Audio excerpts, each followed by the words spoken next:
They always told me never to pick up hitchhikers on Highway 66, especially not after dark. The stories, I laughed them off. Just urban legends passed around late-night diners like cheap coffee. But some stories don't just scare you, they follow you. I didn't believe the legends until she got in my car. It was around 12:17 a.m. I'd just passed through the last town for miles, Barlow, Arizona. A flickering neon gas station, a diner still glowing in the dark. I had a full tank, 2 bars of signal, and 180 miles of desert road ahead. I should have stopped, topped off water, checked the tires. But I didn't. I just kept driving. The road stretched like ink under the moon. So quiet, I turned down my music just to be sure it wasn't all in my head. 83 miles in, I noticed something. My gas gauge hadn't moved. Still 3/4. Then, the radio fuzzed. Even though it was synced to my phone, it started hissing. And then, a voice whispered just one word. Stop. I did, but not because of the voice. That's what I told myself. I stopped because up ahead I saw someone standing at the side of the road. A woman. She was pale, dripping wet like she'd come out of a storm, but the sky was clear. No shoes, no phone, just a white dress, torn, and her eyes didn't blink. She opened the door, sat down in the passenger seat, said nothing. "Where are you headed?" I asked. No answer. She stared forward, then slowly turned, voice raspy. "Drive, please, just drive." So, I did. We rode in silence, but every time I looked over at her, she looked different. First, maybe 25 years old, next glance closer to 40. Then, her face. Something was wrong, unfinished, like it wasn't fully put together. I turned up the AC. Heat stroke, I told myself, fatigue. She whispered again. "You're almost there." "Almost where?" I asked. No reply. But then my GPS spoke. "In 2 miles, turn left." There was no road, just desert. I looked down. The GPS was glowing red. "You have to turn," she said. Her voice wasn't hers anymore. I don't remember turning, but suddenly we were off the highway. Old cracked pavement, dead trees, fog so thick the headlights barely cut through it. The car slowed on its own. "Where the hell are we?" I asked. She smiled, but this time, her mouth didn't stop at her cheeks. It stretched too wide. I slammed to brakes. Nothing happened. She leaned closer. "You brought me home." Then, black. I woke up on the desert floor, next to my car, keys still in the ignition. The passenger seat, soaked, like someone had sat in it, dripping wet. My phone was dead. My watch, frozen. 3:33 a.m. A trucker picked me up an hour later. Said there hadn't been a turnoff in miles. And Barlow, that town I passed through, he told me it was condemned 5 years ago. Gas leak. No one's lived there since. I tried to forget. But sometimes, when I drive alone at night, there are wet footprints on the dash, and the GPS whispers, "In 2 miles, turn left." I started researching her. Her name was Miranda Hale. Died in 1964. A truck pushed her off the road. She drowned. I found a picture of her, and it was her. Her. The same woman. The one who sat in my car. The one who smiled too wide. I thought I escaped. Until the dreams started. River water. Whispers. That glowing GPS telling me, turn left, over and over. I stopped driving. Switched phones. Moved out of state. Did everything right. And still, last night, there were wet footprints in my apartment. Leading from the front door. I didn't sleep after I saw the footprints. Not that night. Not since. Every noise makes me jump now. Every drop of water from the tap makes my skin crawl. It's not just the dreams anymore. It's like I'm still in it. Like I never left that road. Like she's still sitting beside me. I moved again. Didn't tell anyone. Just packed a bag, grabbed cash, ditched everything traceable, and drove until I couldn't keep my eyes open. Ended up in a motel off Route 191. Window unit barely worked. TV only had static. Still, it felt safer than home. The guy at the front desk asked if I was heading toward the canyon. I said no. He looked relieved. Told me he used to work closer to Route 66 before that road got weird. He didn't say it outright, but I saw it in his eyes. He knew something. I almost asked, but I was too tired, too afraid of what he might say. That night, I finally slept. But not for long. I woke up at exactly 3:33 a.m. again. Room was freezing. My breath fogged the air. And on the carpet, beside the door, were wet footprints. Not just a few, dozens. Like someone had been pacing. I locked the door, double-checked it, moved the dresser in front of it, slept with the lights on. And when I woke again at sunrise, they were gone. The next day, I drove into the nearest town, found a library with a barely working computer, and started digging. Every archive, every digital breadcrumb, obituaries, police reports, paranormal forums, anything with Highway 66 and Miranda Hale. And I found more than I expected. Every 5 to 10 years, someone goes missing along that stretch of road. Always at night, always near Barlow. Cars are found abandoned, engines still warm, no sign of struggle, just gone. There was even a blog, long defunct, by a trucker named Earl Cassidy.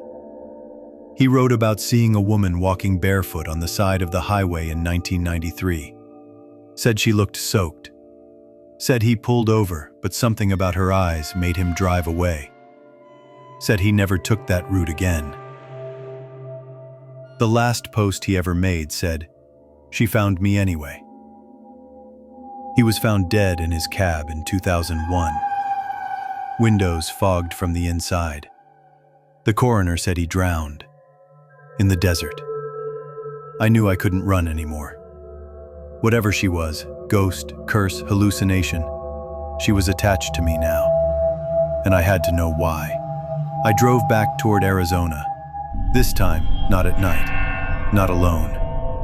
I picked up my cousin Nate. He owed me a favor, and he didn't ask many questions. Said he'd bring his camera gear, just in case.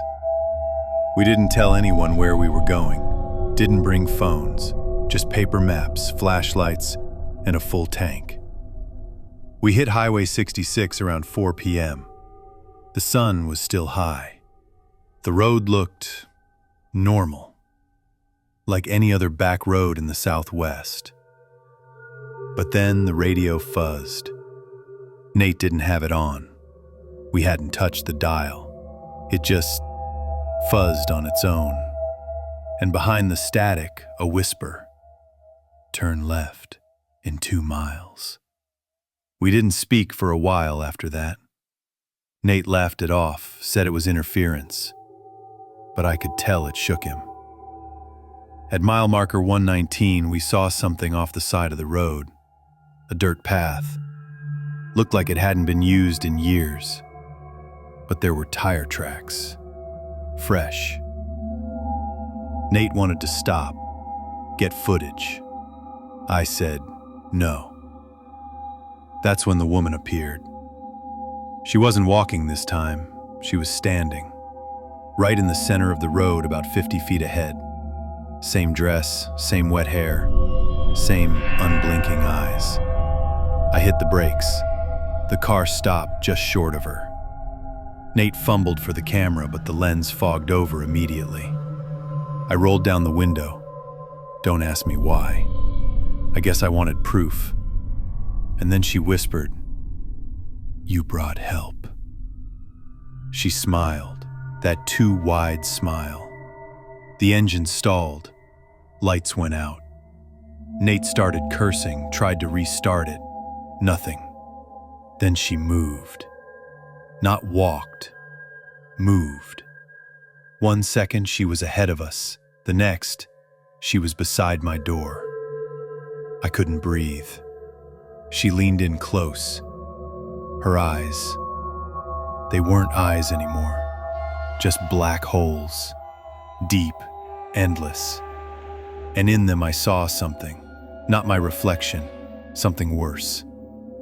I saw myself. Older. Gaunt. Pale. Driving endlessly. Forever. Always with her in the passenger seat. And behind me, Nate. Screaming. Then it all went black. I woke up in the middle of the road. No sign of Nate. No sign of the car, just me. My keys in my hand. A note tucked under my watch. 3 words. Turn left again. I walked for hours. The desert doesn't make sense after dark. Distances twist. Shadows stretch longer than they should. Sounds bounce around like they're being thrown by something invisible. And no matter how far I went, I never hit a town, a gas station, a sign. Just road, just blacktop under dead stars. The only thing that didn't vanish? The voice. Faint, under the wind, not whispering this time, repeating my name. When the sun finally started to rise, I found myself back on Highway 66. No turnoff in sight. No sign of Nate. The only thing on the roadside was a shoe. His shoe. I couldn't move for a long time. I got in the car, my car, somehow returned, and just sat there, trying not to cry, trying not to think. And that's when the radio came on. No power, no ignition, just static, and then a click, like a cassette being inserted. And then Nate's voice. "Dude, this is weird. I think I saw something behind us. Are you seeing this?" His voice, clear as day, like a recording, like something was playing him back to me. Then a woman's voice. "I told you, he brought help." And screaming. Then silence. I turned the key. The engine started. My GPS screen came to life, cracked and flickering. In 2 miles, turn left. I floored it. Ignored every direction. I didn't care where I ended up. I just wanted away.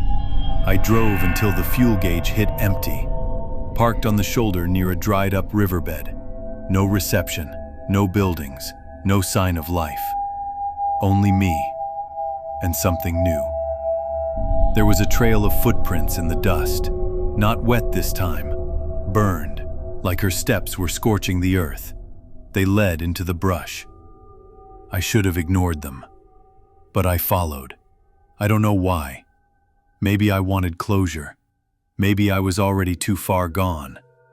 The path twisted through thorn bushes and dead mesquites. For over an hour, I walked, until I came to a clearing, and there it was, an old house, sagging porch, windows boarded, completely out of place. as if it had been dropped there from another time. I stood still, listening. Nothing. Then, from inside, a knock. Slow, deliberate. 3 times. I stepped onto the porch. The door opened on its own. Inside was dark, but not empty. Candles, dust, a mirror at the far end, cracked down the middle, and in front of it, a chair, with Nate in it. Eyes wide, skin pale, mouth open, but no sound. I ran to him, shook him. No response, just a single tear running down his cheek.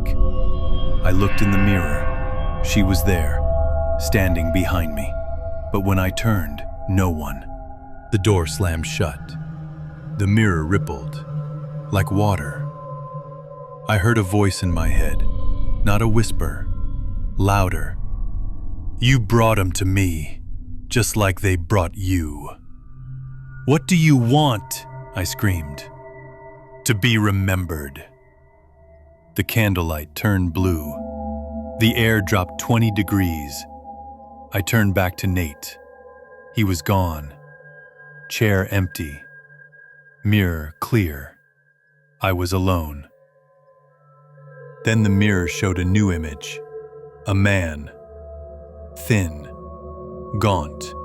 Driving a car. Same road. Different year. And then another. A woman. Blonde. Crying. Pulled over on the shoulder. And another. And another. Hundreds. Maybe thousands. Each one trapped. Each one carrying her further. She's a passenger, I whispered, and she's always moving. The mirror darkened, then flashed. My reflection. Eyes hollow, skin ashen, and behind me, her hand on my shoulder. I blacked out. I woke up on the side of the road again. Sun blazing, my car idling, a note taped to the steering wheel. You've seen too much. I drove straight to the edge of the state, left Arizona behind, swore I'd never go back. And I haven't. But sometimes, when I drive at night, the rear view shows more than it should. And when the radio fuzzes, I pull over and wait. It's been 8 months since I left Arizona. Since I saw the house, the mirror, Nate, or whatever he became. I've changed phones 3 times, bought a new car, moved to a small town in Washington with no highway access and no streetlights. But it's never really over. Last week, a man came into the store where I work, middle-aged, sunburned, jittery. He didn't buy anything, just stood at the counter, staring. Then he asked, "Have you ever heard of Highway 66? I didn't answer. I didn't have to. He nodded like he already knew. Then he turned and left. I never saw him again. That night, the power went out. My radio turned on by itself. Static, and underneath it, the familiar click. Then my own voice recorded. What do you want? Followed by hers. To be remembered. I sat in the dark for hours, afraid to move. I thought I'd escaped. But now I know better. Miranda doesn't just haunt a road. She haunts people, survivors, witnesses, anyone who knows her name. I've learned more since then. Through deep web message boards, occult historians, paranormal researchers. They all think they're chasing some regional ghost story. None of them understand. It's not a haunting. It's a pattern. An entity tied to roads, to memory, to guilt. The more you try to forget, the deeper she burrows. She takes the forgotten, the ignored, people who vanish between destinations, who fall between the cracks of reality. She doesn't feed on fear. She feeds on attention, on story. She exists because people pass her tale along, and every time someone listens, she finds another way in. I tried something drastic last month. Drove to a monastery in the mountains. Old place, off-grid, no electronics, no roads. I stayed with them for a week. No phone, no radio, just prayer and silence. It helped, for a while, until one of the monks came to my room. Said a woman was outside the gate. Said she was barefoot and wet. Said she asked for me by name. I didn't open the door. I left in the middle of the night. And now, it's worse. Now she's in reflections, in window panes, sunglasses, water, always just behind me, smiling. I think I understand what she wants now. It's not to hurt, not exactly. It's to exist, to be passed on, to be remembered. I'm not the first. I won't be the last. But maybe I can change the story. Maybe I can disrupt the pattern. Take it with me, seal it away, die with it. I've thought about that a lot lately. But then I remember Nate's eyes. Frozen, trapped, screaming silently behind a layer of glass, and I realize she doesn't let go. She never lets go. I started writing this all down. Every detail, every name, every moment, not to warn you, to trap her. Because if she spreads through story, maybe I can bind her to this one, contain her here. But that means you're part of it now, reading this, hearing it. She knows you exist, and that means she can find you. So if you've made it this far, you have two choices. Forget, right now, burn this, erase this file, shut off the screen, pretend it never happened. Or remember. But if you choose to remember, if you keep listening, don't be surprised when your GPS glitches, when your music turns to static, when a pale woman steps onto the road at night, barefoot, soaked, silent, asking for a ride. And if you hear her voice, if she leans in close and says, "You brought me home," know this, you didn't find this story. It found you. And the next thing you'll hear will be your GPS whispering, "In 2 miles, turn left."